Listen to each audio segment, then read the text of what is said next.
Persiapan open turnamen bola voli Amar Cup 2020 Februari 24 Februari 20.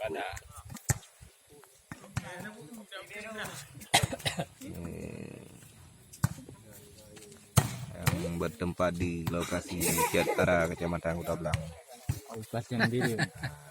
Panitia pelaksana Hashim Gio.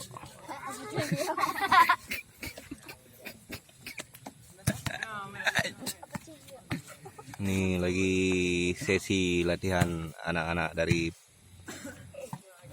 Persipara nih.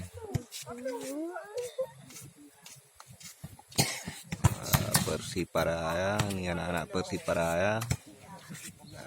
Anak Bu Jompara nih. Oh, ada apa itu? Nih, ya, ini orang nanti di open turnamen tukang pilih-pilih bola nih.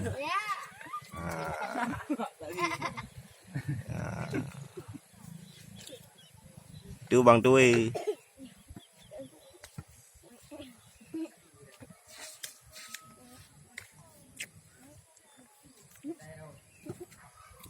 Oh, ada penampakan.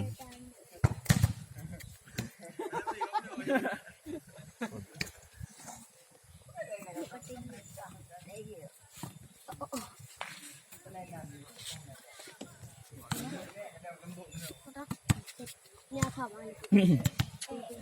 Ajar bang. Sebelah mana di? Asa, betul juga.